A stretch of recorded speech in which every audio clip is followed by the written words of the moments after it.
My self Sandeep Kumar. आज मैं आपका क्लास 12 का चैप्टर 1 पार्ट 3 पिछली वीडियो में हमने बात करा कि टाइप्स ऑफ यूनिट सेल एकक कोष्ठिका कितने प्रकार की होती है, जिसमें हमने बताया 4 प्रकार की होती है। आद्य एकक कोष्ठिका, सेकंड अंतः एकक कोष्ठिका, फलक केंद्रित, फोर्थ वन इज अंत केंद्रित। ठीक है, आई होप आप लोगों को समझ में आया होगा। इसको इंग्लिश में बोलते हैं सिंपल और प्रिमिटिव। हाँ, पिछली कक्षा में एक वेरी बेसिक मिस्टेक हुई थी कि हमने यहाँ पे बीसी की जगह पे बीसीसी लिख दिया था। ठीक है, अगर आप नोट्स बना रहे हो तो एक सी को आप वहां से हटा देना, एफसीसी यहाँ पे लिखा होगा तो उसको हटा के एफसी कर देना और ईसीसी की जगह पे क्या कर देना, ईसी कर देना। ये बहुत ही माइनर गलती हुई थी, बट बहुत ब्लंडर मिस्टेक हो सकता है, इसलिए आप इसको ध्यान दे देना, अपने नोट्स में चेंज कर लेना। मैं बाकी समझा दे रहा हूँ कि और कहाँ मैंने लिखा था। ठीक है, एक्चुअली इसको आगे बताऊंगा कि मैं ऐसा क्यों कर रहा हूँ, क्योंकि ये सारे स्टैंडर्ड है बीसीसी वगैरह, जिसको मैंने तुम्हें समझाने के लिए बीसी लिखा था कि अगर तुमसे बोले कोई कि भैया सिंपल प्रिमिटिव यूनिट सेल, तो सिंपल सेल को बोलते हो एससी सिंपल सेल, और बॉडी सेंटर सेल को बीसी बोल दो, बॉडी सेंटर्ड। फेस सेंटर्ड को एफसी बोल दो, ठीक है ना, और इन सेंटर्ड को ईसी बोल दो। ठीक है, और आई होप कि चारों आपको समझ में आओगा। और मैंने इसके साथ साथ आपको पढ़ाया था कि 7 प्रकार के क्रिस्टल तंत्र होते हैं। कितने प्रकार के? 7 प्रकार के, घनी, द्विसमलंबास, विषमलंबास, त्रिसमलताज, एकनताज, त्रिनताज और षटकोणी। ठीक है ना, और इसके लिए बताया था कि इसके लिए कितनी यूनिट सेल होती है, 3। कौन कौन सी? एक सिंपल वाली, एक बॉडी सेंटर, एक एफ सेंटर। ठीक है, एफ सेंटर मतलब लाइक फेस सेंटर। ठीक है, द्विसमलंबाज के लिए 2 होती है। ठीक है, इसके लिए 3 होती है, सॉरी इसके लिए 4 होती है, इसके लिए इसी भी होती है। ठीक है, और त्रिसमलताज के लिए केवल 1 होती है, एकनताज के लिए 2 होती है। ठीक है, और त्रिनताज के लिए भी केवल 1 होती है, और षटकोणी के लिए भी केवल 1 होती है। देखो इसी जो इंड सेंटर्ड है, ठीक है, इन सेंटर कैसे बताया था कि देखो ये यूनिट सेल है आपका, मान लो ये यूनिट सेल है। ठीक है, तो क्या होंगे, कोनों पे एक लैटिस कोनों पे होंगे, एक लैटिस कहाँ होंगे, कोनों पे, और एक इस वाली साइड पे और एक इस वाली साइड पे, एक इस वाली साइड पे और एक इस वाली साइड पे। इसको क्या बोल दिया, इंड सेंटर या अंत केंद्रित। आपकी बुक में लिखा हुआ है हिंदी में अंत केंद्रित, इसको इंड सेंटर और ईसी बोलते हैं। ठीक है ना, और इसके आगे हमें जो पढ़ना है वो घनी क्रिस्टल तंत्र पढ़ना है, ठीक, और षटकोणी क्रिस्टल तंत्र पढ़ना है। आज हम घनी वाले पे बात करेंगे। ठीक है ना, और यहाँ से देखो ये 14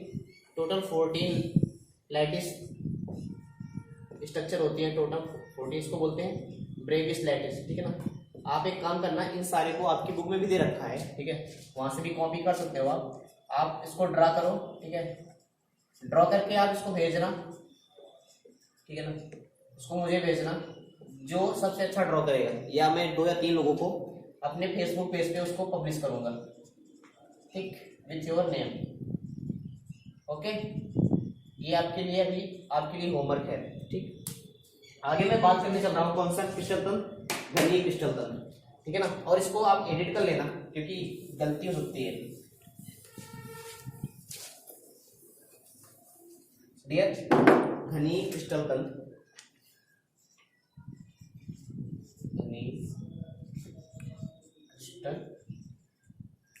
तंत्र या संरचना बोलते हैं। ठीक है ना, संरचना, इसको इंग्लिश में क्या बोलेंगे, क्यूबिक क्रिस्टल स्ट्रक्चर। ठीक, क्यूबिक क्रिस्टल स्ट्रक्चर। ठीक है ना, अब हम इस क्यूबिक क्रिस्टल स्ट्रक्चर के अंदर कितने यूनिट सेल की बात करने वाले हैं डियर? 3 यूनिट सेल की बात, एक तो सिंपल वाला, एक बॉडी सेंटर और एक एफ सेंटर, क्योंकि इसके लिए कितने एग्जिस्ट करते हैं, केवल 3 एग्जिस्ट करते हैं। ठीक है ना, तो फर्स्ट वन विल बी आद्य, ठीक, घनीय क्रिस्टल। ठीक है, यहाँ पे घनी ऐड कर दिया सिंपल वाले के साथ, इसको क्या बोलेंगे, सिंपल क्यूबिक, ठीक है, क्रिस्टल। ठीक है ना, सिंपल क्यूबिक क्रिस्टल। इसको शॉर्ट फॉर्म में क्या बोलोगे डियर, SCC। अब आपको समझ में आया होगा कि मैंने वहां पे SC क्यों लिखाया था, क्योंकि यहाँ पे एक सी किसके लिए आ गया, क्यूबिक के लिए, जिससे आपको याद करना क्या हो जाएगा, आसान हो जाएगा। ठीक है, ठीक है। तो आर्धनिक का था डियर। अब हम क्यूबिक बनाएंगे। क्यूबिक का कैरेक्टरिस्टिक्स समझाया था मैंने डियर। क्यूबिक का कैरेक्टरिस्टिक्स क्या होता है कि तीनों भुजाएं क्या होंगी, तीनों साइड्स क्या होती हैं, जो लंबाई, ऊंचाई और चौड़ाई होती है, सारी की सारी क्या होती है, बराबर होती है डियर। ठीक है, कुछ विजुलाइज करने की कोशिश करना डियर। ठीक है, एक लैटिस यहाँ पे होता है, एक लैटिस, सारे कोनों पे क्या होते हैं, एक एक लैटिस होते हैं। ठीक है ना, ठीक है। तो 8 कोनों पे 8 लैटिस हो गए डियर। जो ये लैटिस थे, ठीक है ना, मैंने पहले बताया था ये लैटिस जो थे, ठीक है, ये किसको रिप्रेजेंट कर रहे थे, या तो परमाणु को, ठीक, या फिर अणु को, ठीक, या फिर आयन को। ठीक है, बट थोड़ा ध्यान देना डियर, एक्चुअली होता क्या है, ठीक है ना, ये पॉइंट मान लो कि ये नाभिक था, ठीक है, इन सब के लिए नाभिक का काम कर रहा था पॉइंट। ठीक है, तो अगर मैं थोड़ा सा इसका एक्चुअल डायग्राम खींचने की कोशिश करूं, देखो डियर क्या होगा, कुछ ऐसा होगा। एक एटम यहाँ पे, एक एटम यहाँ पे, एक एटम यहाँ पे और एक एटम यहाँ पे। ठीक है, ठीक है, और 4 एटम जिस तरीके से इस 1 2 3 4 4 सेम तरीके से यहाँ पे भी होंगे। लो मैं इसको रेड से ड्रॉ करने की कोशिश करता हूँ। ठीक है,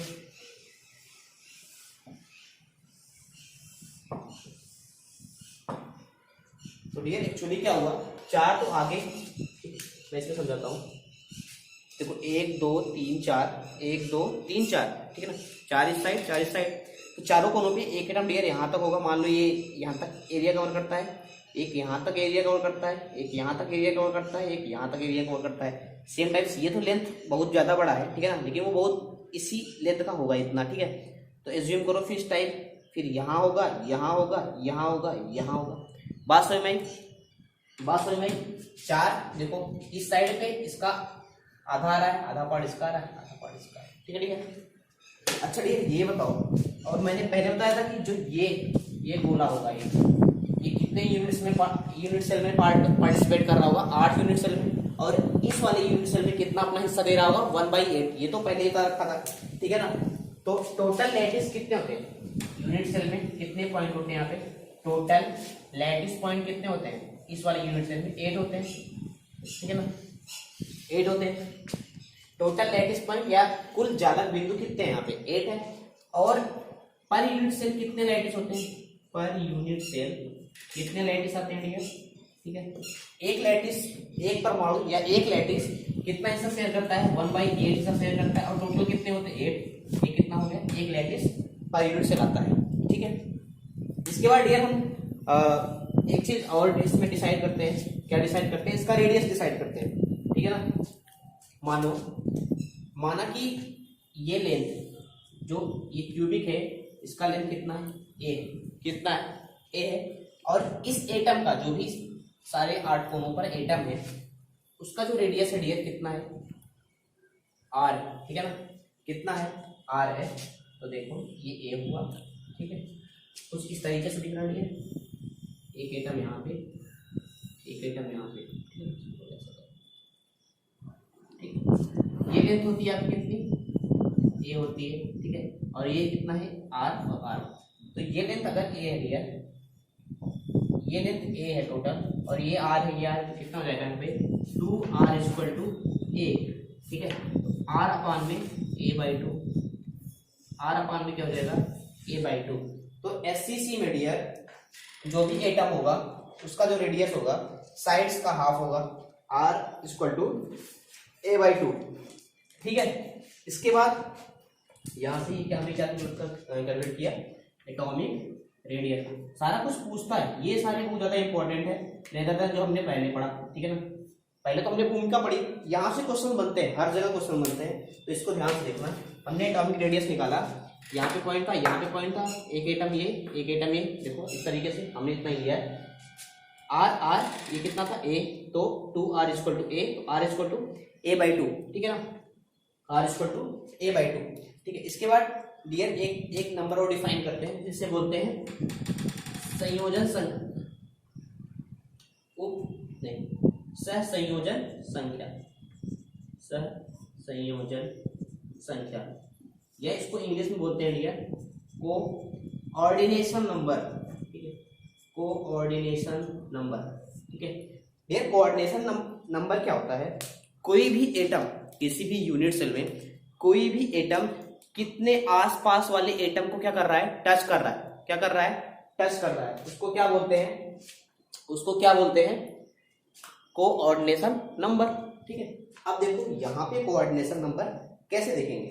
ठीक है डियर, एक बात बताओ, मान लो, ठीक है चलो यहाँ तो ऐसे मान लिया ये आपका यूनिट सेल हो गया। ठीक है, ठीक, मैं यहाँ पे अगर एक एटम लूँ डियर, एक एटम लूँ, ठीक है, ये वाला एटम किसको किसको टच करेगा? मैं साइन दिखा रहा हूँ, किसको किसको टच करेगा। एक तो इसको टच करेगा, ठीक, एक इसको टच करेगा, इसको टच करेगा, ठीक, इसको टच करेगा, 3 इस डायरेक्शन में। ठीक है, और डियर और मैं बनाता हूँ। ठीक है, एक अपने जस्ट सामने वाले को टच करेगा, अपने सामने वाले को टच करेगा। जिस तरीके से यहाँ पे पीछे एक एटम होगा इस यूनिट सेल में, वैसे एक आगे बॉक्स होगा, उसको भी टच करेगा। एक साइड वाला उसको टच करेगा, ठीक है ना, एक नीचे वाले को टच करेगा। ये एटम हुआ, एक एटम एक ऊपर वाले को, एक नीचे वाले को, एक साइड वाले को, एक इस साइड वाले को, एक आगे और एक जस्ट पीछे। बात समझ में? अगर कोई एटम है इस सिंपल यूनिट सेल में तो वो कैसे टच कर रहा है? ये यहाँ पे एक एटम है डियर, तो ये वाला पहले इसको टच करेगा। ठीक, इसी तरीके से इसी रो में अगर एक और यूनिट सेल है तो इसको टच करेगा। एक इधर कर रहा है तो एक आगे भी करेगा, आगे भी करेगा। ठीक है, और एक ऊपर कर रहा है तो एक नीचे भी करेगा। बात समझ में? बात समझ में? तो इसका जो कोऑर्डिनेशन नंबर होगा,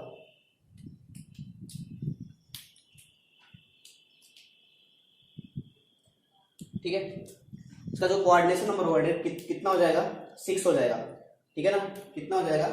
6 हो जाएगा। आपको ये क्लियर है कि नहीं? ठीक है, अब इसको विजुलाइज करना डियर। ठीक है, क्योंकि ये चीज मिस्टेक नहीं होनी चाहिए। मैं एक बार फिर से कोशिश करता हूँ। ठीक है, मान लो डियर ऐसे बना लिया मैंने। ठीक है, ये मैंने बना लिया डियर स्ट्रक्चर, किसका? यूनिट सेल का स्ट्रक्चर बना दिया ऐसे। ये यूनिट सेल हो गया। ठीक, मैं ये बोल रहा हूँ डियर कि यहाँ पे एक एटम है, ऐसा एटम है।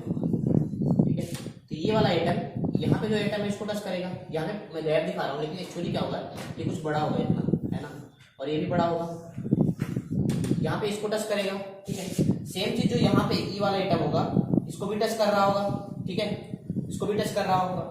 अगर ये यहाँ इसको टच कर रहा है तो इसके जो जस्ट बगल यूनिट सेल ऐसी कुछ होगी, यूनिट सेल यहाँ पे जैसे यूनिट सेल होगी, यहाँ भी तो यूनिट सेल होगी ये ऐसे। ठीक है, इसके वाले यहाँ वाले जो एटम होगा उसको भी टच कर रहा होगा। सेम चीज नीचे टच कर रहा होगा।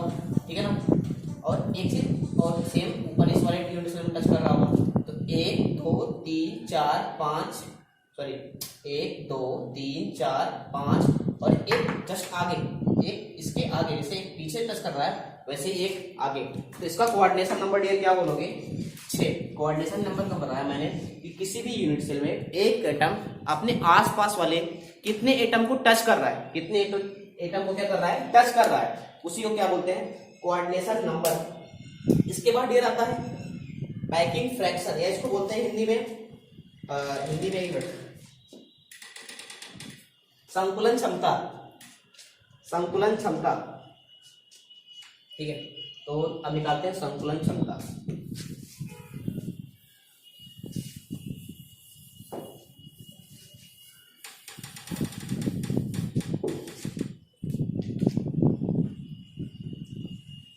संकुलन क्षमता या फिर इसको एटॉमिक पैकिंग फ्रैक्शन। डियर ये भी समझ में आएगा आसानी से।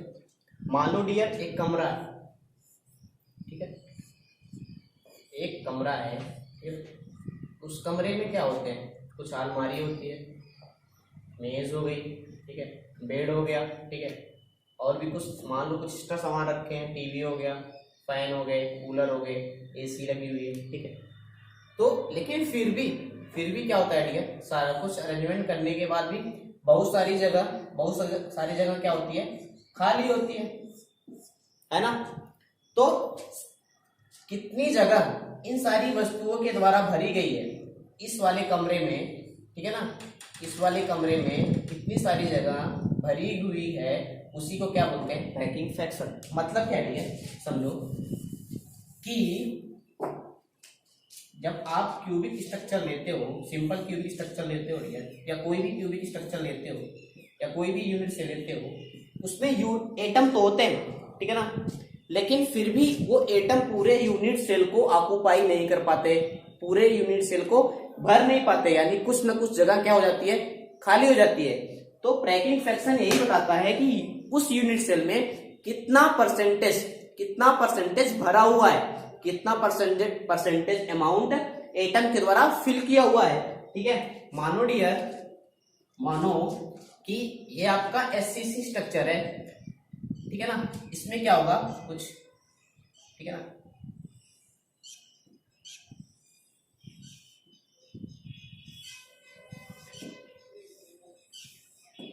यहाँ पे देखो डियर, अगर ये एटम इनसे एकदम हमने सट के रखा हुआ है, फिर भी ये वाला पार्ट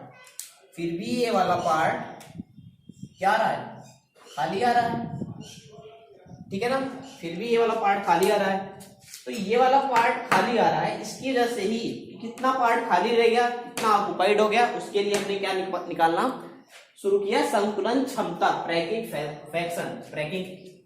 पैकिंग फ्रैक्शन डियर बोलता है कि किसी भी यूनिट सेल में, ठीक है ना, किसी भी यूनिट सेल में, ठीक है, कितने लैटिस हैं या कितने एटम हैं गुणते, कितने लैटिस हैं या कितने एटम हैं गुणते, ठीक है, एक लैटिस या एक एटम का आयतन, एक लैटिस या एक एटम का आयतन अपॉन में यूनिट सेल का आयतन,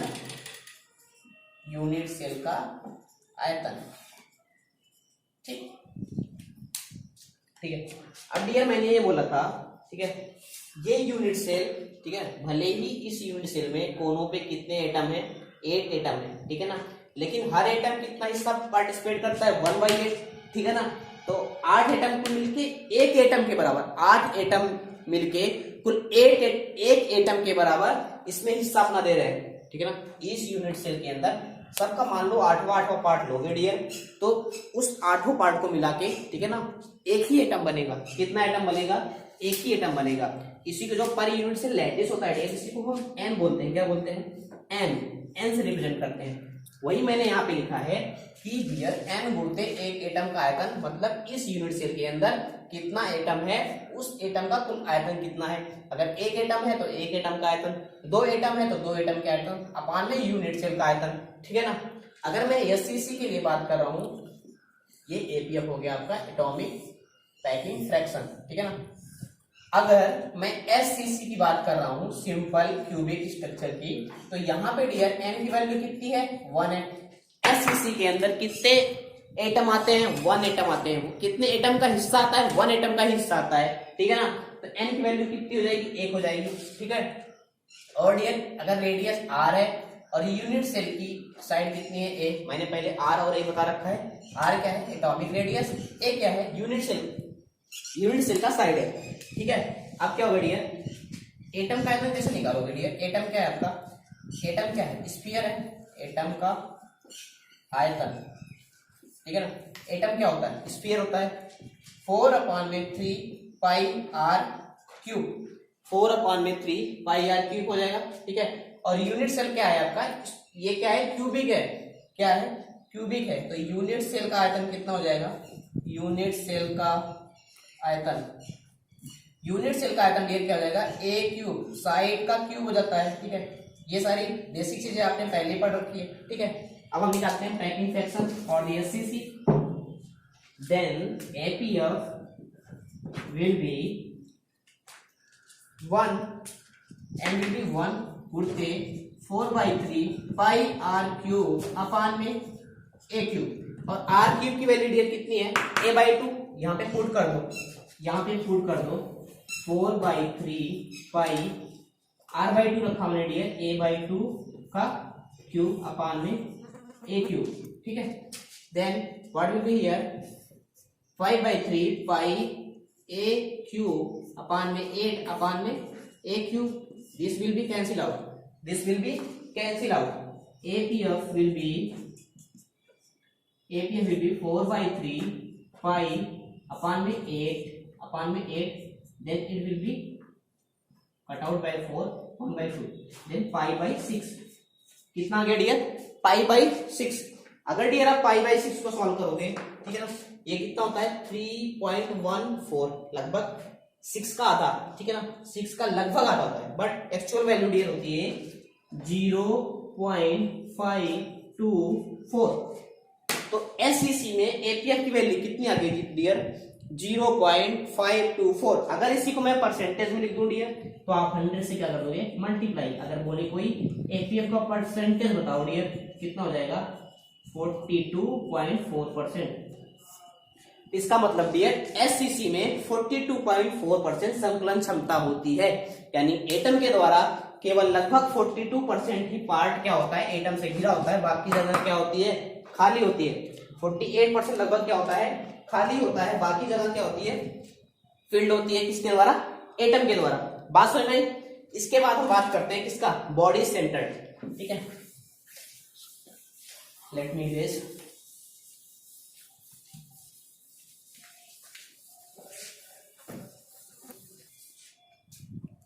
पोस्ट किया ना,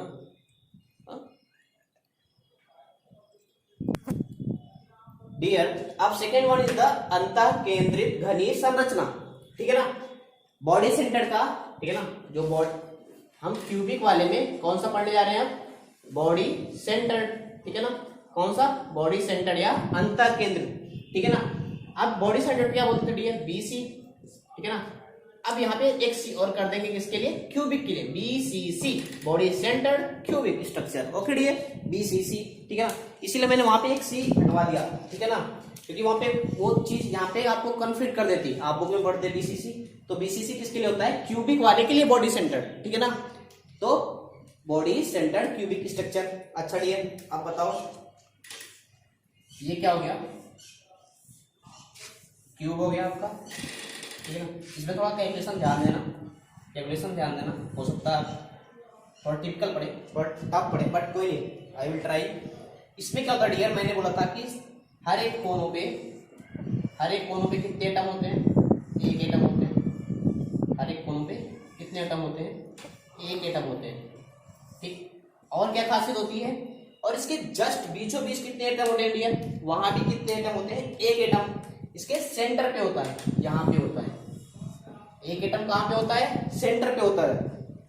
तो इस वाले में डियर, अगर मैं बोलूं इस यूनिट सेल में टोटल लैटिस कितने हैं, टोटल लैटिस कितने हैं डियर, टोटल लैटिस पॉइंट कितने हैं, 1 2 3 4 5 6 7 8 एंड दिस वन मिडिल वाला, सेंटर वाला कितना, एक। तो 8 एक कितने जाएंगे, 9, ठीक है। अच्छा डियर, अब मैं बोलूं डियर कि पर यूनिट सेल कितना लैटिस,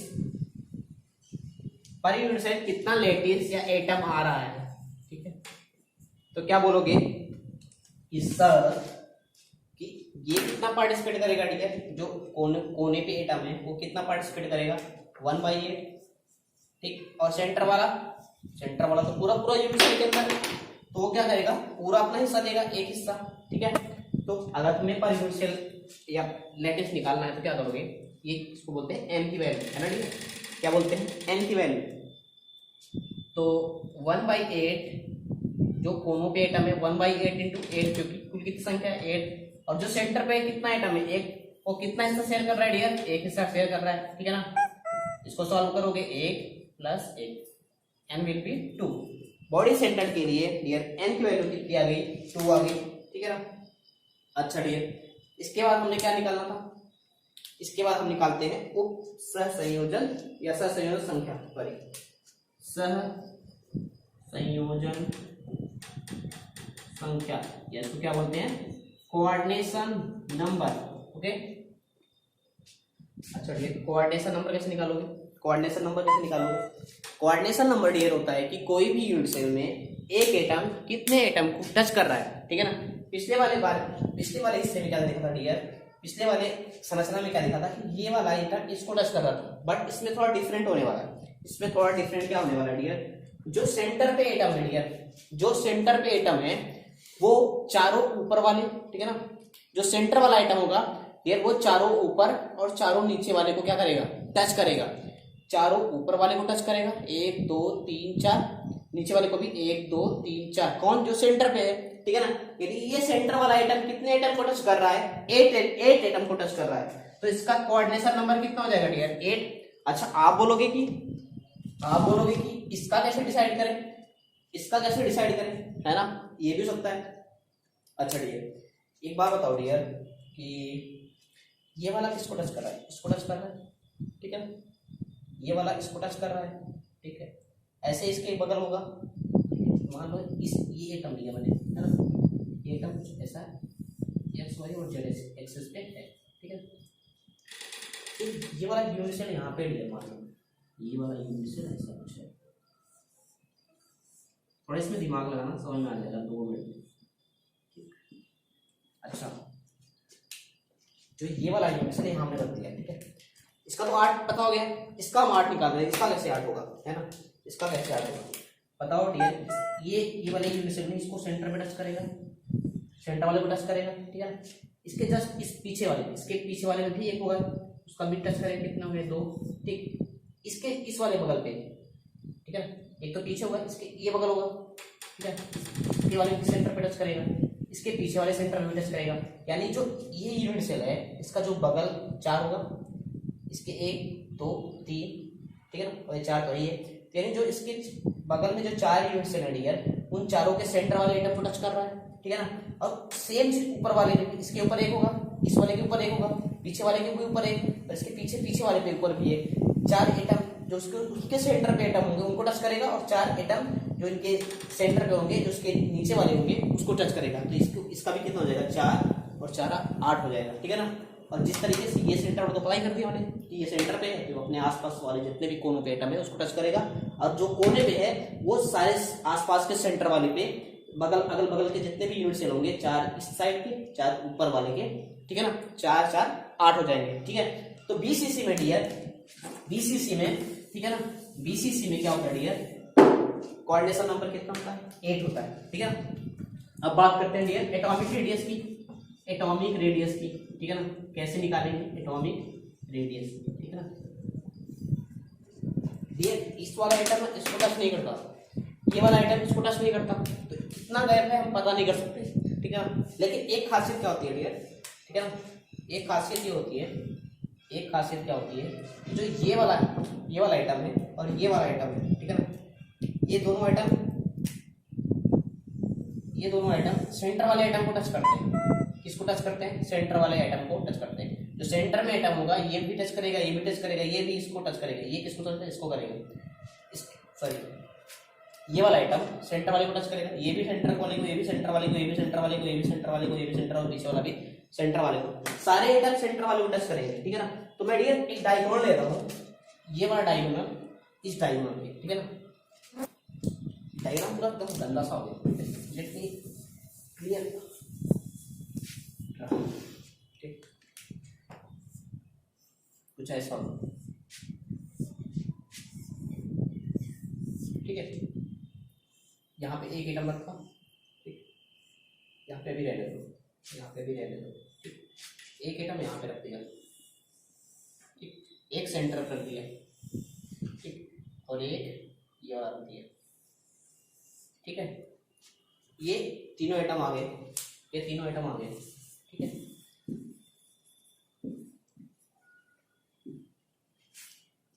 अब बताओ, अच्छा डियर, हम लेने को तो ये वाला आइटम और ये वाला आइटम भी ले सकते थे, जो ऊपर वाला होगा यहाँ वाला, लेकिन ये भी, ये जो इस वाले में जो ये वाला पार्ट है, ये वाला फेस है, ये आइटम और ये आइटम ले सकते थे, लेकिन यहाँ से भी ये दूसरे को टच नहीं कर रहे हैं, ये दूसरे को टच नहीं करेंगे। जो यहाँ पे जो आइटम होगा, यहाँ पे जो आइटम होगा, दूसरे को टच नहीं कर रहे हैं, यहाँ पे भी गैप हो जा रहा है, तो रेडियस निकालना टफ हो जाएगा। तो हम क्या करते हैं, ये वाला पॉइंट और ये वाला पॉइंट एकदम जो डायगोनल होगा, ठीक है ना, घन का जो डायगोनल होगा उसके अकॉर्डिंग हम रेडियस निकालने की कोशिश कर रहे हैं, ठीक है। कैसा होगा, ये कुछ ऐसा होगा, ठीक है। अभी मैं यहाँ पे नाम देता हूँ ए बी सी डी, इस वाले फेस को दे दिया, ई ये वाला point, F G H.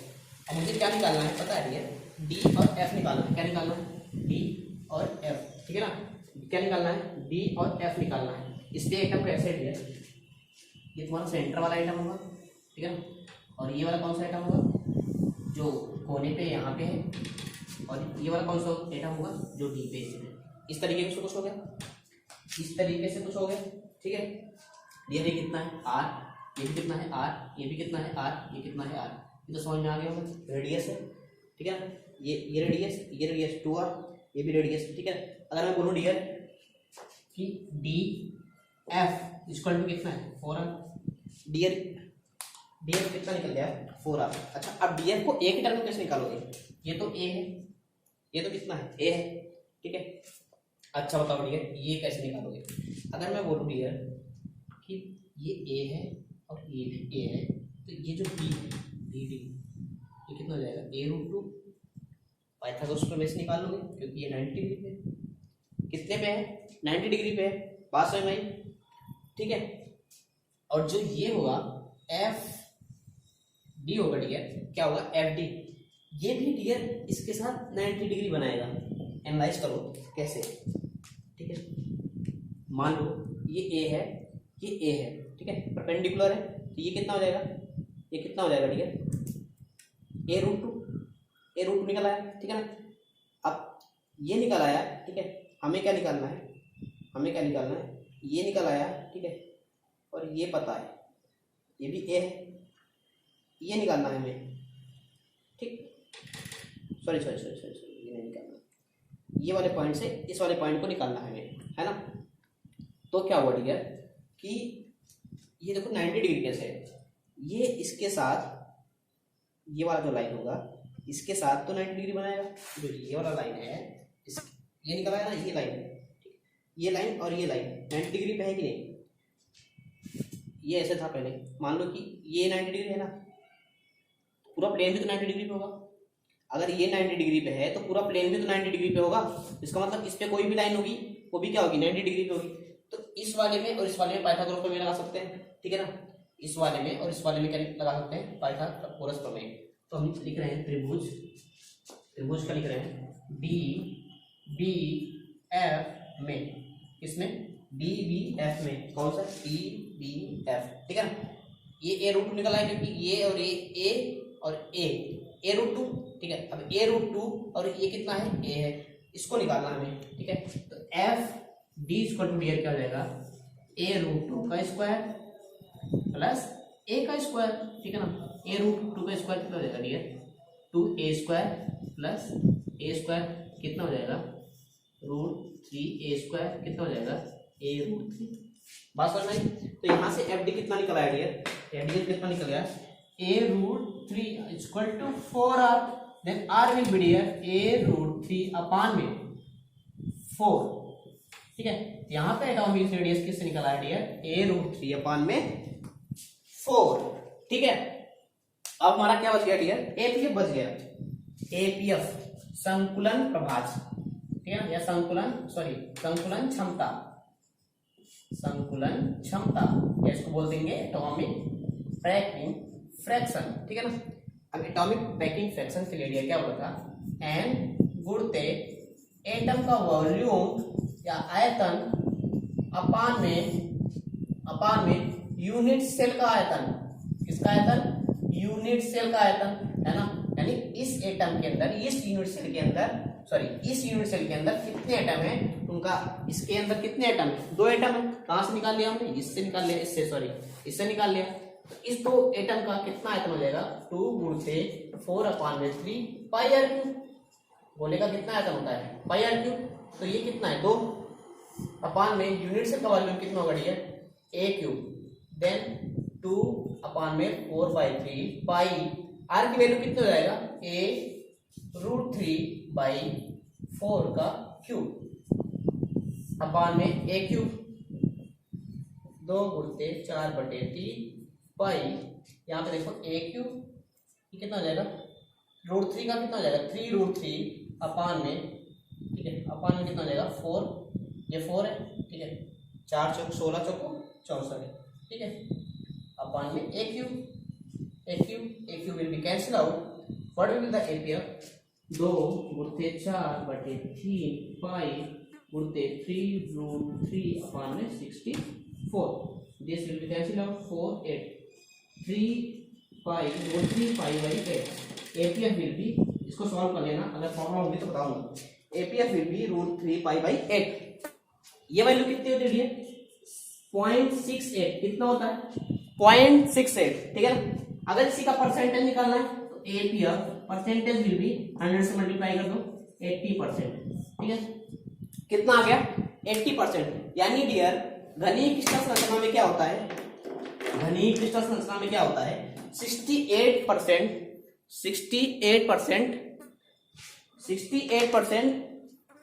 Atom के द्वारा क्या होता है, ऑक्युपाई होता है, ठीक है। और एससीसी में कितना था, 42.4%, ठीक है।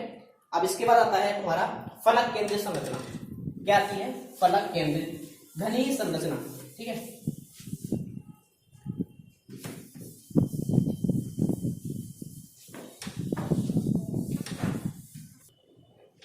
थर्ड वन इज द फलक केंद्रित घनीय संरचना। अब क्यूबिक का हम कौन सा पढ़ने जा रहे हैं, फेस सेंटर्ड, क्यूबिक का कौन सा, फेस सेंटर्ड, ठीक है। अच्छा, फेस सेंटर्ड से एफसी, क्यूबिक है तो क्या हो जाएगा एफसीसी, इसीलिए वहां पे हमने एफसी करा दिया, है ना, यहाँ पे कंफ्यूजन हो, क्या हो जाएगा यहाँ पे FCC, then face centred cubic, ठीक है।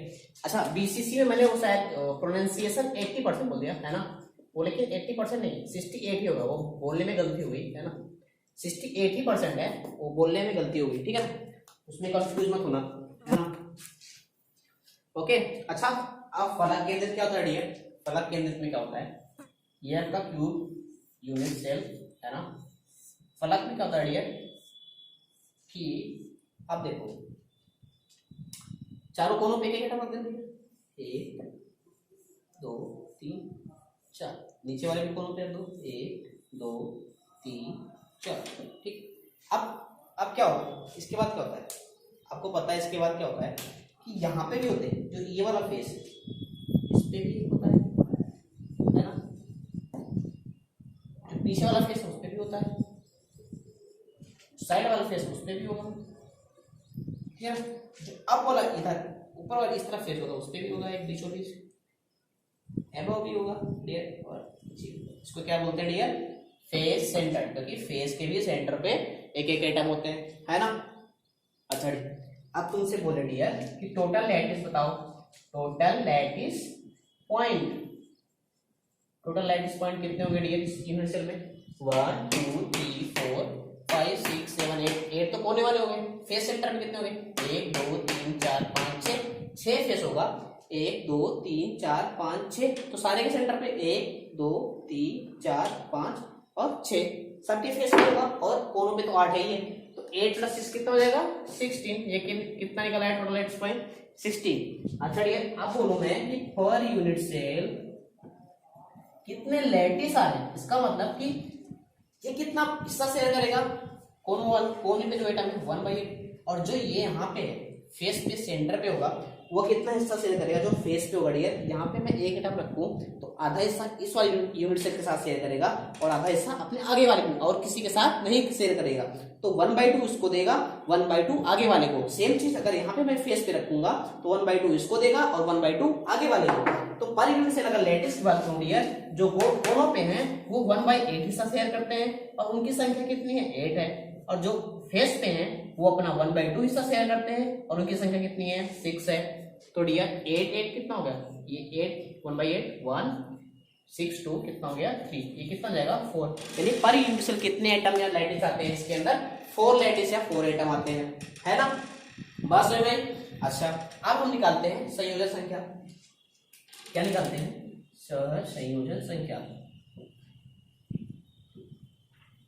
कोऑर्डिनेशन नंबर CN, है ना। ओके अब यार इसमें क्या होता है, जिसका कोऑर्डिनेशन नंबर आता है वो कितना आता है, 12 आता है। कितना आता है, यानी एक एटम अपने आसपास वाले कितने एटम को टच करता है डियर, कितने एटम को टच करता है, 12 एटम को। कुछ समझो भैया कैसे कैसे। अच्छा पहले मैं समझाता हूँ इसको।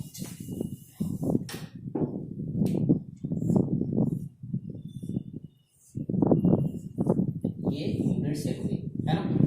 ये क्या हुई, यूनिट सेल हो गई। अच्छा नहीं समझो, मान लो यहाँ वाला आइटम जो है, यहाँ वाला आइटम। अच्छा सुनो, SCC में क्या था, ये वाला इसको टच कर रहा था, ठीक है ना। PCC में क्या था, ये वाले सब सेंटर को टच कर रहे थे। इस वाले केस में क्या होगा डियर, कि जो ये वाला है, ये वाला है या ये वाला है या ये वाला है, सब अपने मिडिल वाले जो फेस वाला होगा, फेस पे जो ये वाला यहाँ पे जो होगा, यहाँ पे जो होगा वो इसको टच कर रहा होगा, वो इसको टच कर रहा होगा, वो इसको टच कर रहा होगा। अपने फेस वाले सेंटर वाले को क्या कर रहे होंगे, टच कर रहे होंगे। अपने फेस वाले को क्या कर रहे हैं, जो फेस पे इस वाले फेस के जो सेंटर पे होगा उसको भी टच कर रहे होंगे, है ना। तो ये वाला आइटम देखो डियर, ये वाला आइटम इसको टच कर रहा है, एक एटम निकल आया। अब ऊपर वाले पे जो ऊपर का जो फेस है उस पे वाले पे एक एटम होगा, उसको भी टच करेगा। इस वाले फेस पे कितना हो डियर, उसको भी टच करेगा। अच्छा ये अब इसके ऊपर जो यूनिट सेल होगा डियर, यहाँ पे ऐसे, यहाँ पे जो यूनिट सेल होगा है ना, उसके वाले पे इसका फेस होगा फलक, यहाँ पे भी टच करेगा। फिर ऐसे आएगा डियर, यहाँ पे भी टच करेगा, है समझ में। यहाँ पे फेस होगा, ये ऐसे देखो, ऐसे फेस होगा, यहाँ पे भी टच करेगा, ठीक है। अब देखो 1 2 3 कंफ्यूजिंग।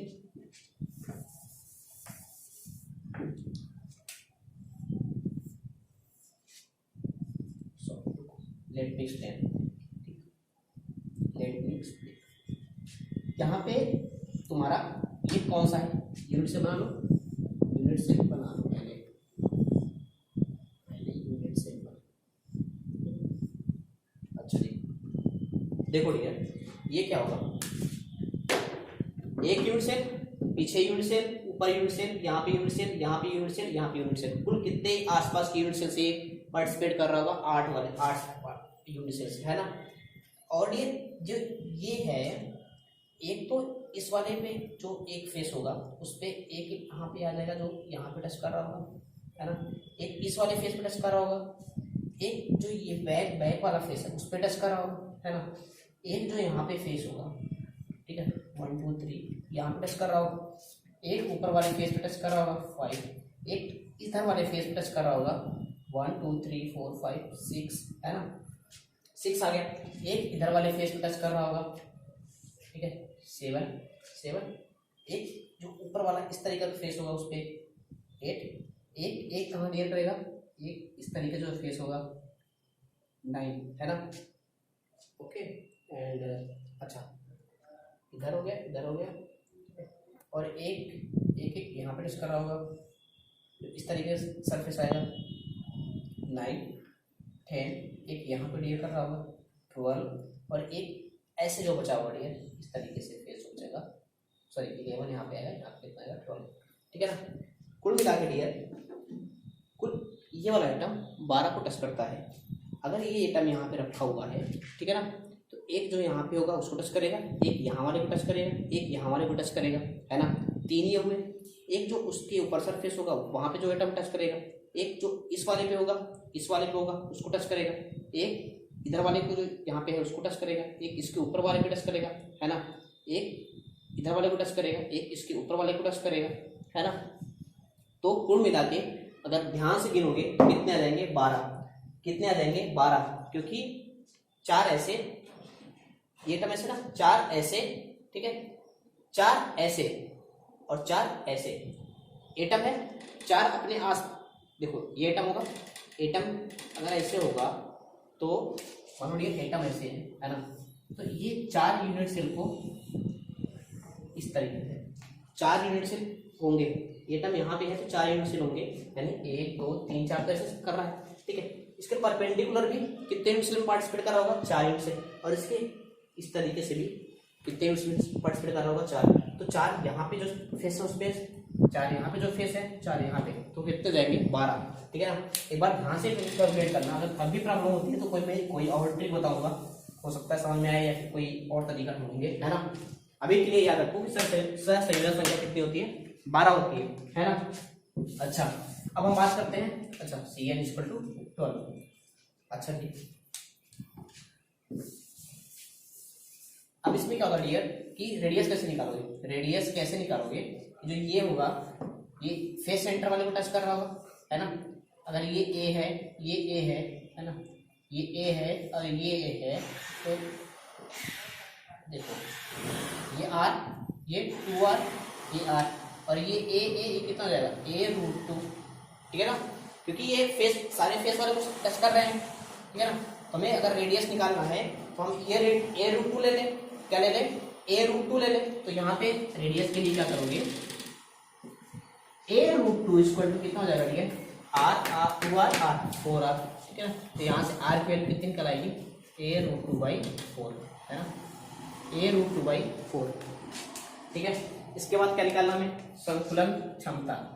संकुलन क्षमता, संकुलन क्षमता क्या होती है भैया, संकुलन क्षमता होती है n गुणते टोटल एटम एरिया, यानी एक एटम का एरिया, n गुणते एक एटम का area, sorry volume, not area, volume आयतन अपान में यूनिट सेल का आयतन, यूनिट सेल का आयतन। n की वैल्यू कितनी दी है, 4, n की वैल्यू 4 आई थी, आ गया 4 आई थी, इंटू 4/3 पाई r³ अपान में a³ अपान में a³, है ना। तो एंड r³ को 4 गुणते 4/3 पाई, r की वैल्यू कितना है, a√2 अपान में 4, a√2 अपान में 4 का क्यूब अपान में a³, देन a किया फिर भी 16/3 पाई कितना हो जाएगा, a³ और √2 का क्यूब कितना हो जाएगा, 2√2 अपान में 4 इंटू a³, ये a³ कैंसिल आउट हो जाएगा, 4 कितना हो जाएगा, 4/3 2√2, यानी a√2, इसको करो 4 4 दूनी 8√2 अपान में 3 5, ठीक है ना, 8√2 अपान में 3 इंटू 5। तो ए की फिर भी निकल आएगा ये 74, 0.74, ठीक है। इसका परसेंटेज निकालोगे तो 100 से कितना कर दोगे, मल्टीप्लाई कर दोगे, कितना आ जाएगा 74%, है ना। एसएससी में कितने आया था, 42.4%, बीसीसी में 68%, इसमें कितना आइडिया 47%, ठीक है ना। अच्छा, अब आशा करता हूँ आपको समझ में आएगा। इस पे क्वेश्चन जरूर कर लेना, किसी भी एग्जाम में जरूर पूछता है, ठीक है ना। एक क्वेश्चन तो आते हैं कि रेडियस कैसे निकालते हैं, या फिर कोऑर्डिनेशन नंबर क्या होता है, या फिर पर यूनिट सेल में कितने एटम में लैटिस आते हैं, या एक लैटिस कितने लैटिस पॉइंट होते हैं, ठीक है ना, या फिर एपीएफ कितना होता है। ये क्वेश्चन, ठीक है, चाहे IIT JEE का एग्जाम हो, चाहे नीट का हो, ठीक है ना, ये बेसिक क्वेश्चन जरूर पूछे जाते हैं, ठीक है। और क्वेश्चन करना, आई होप आपको समझ में आया होगा। उसके बाद अगर कोई डाउट हो तो कमेंट कर देना, ठीक, या फिर मुझे व्हाट्सएप पे मैसेज कर देना। Thank you, okay, bye.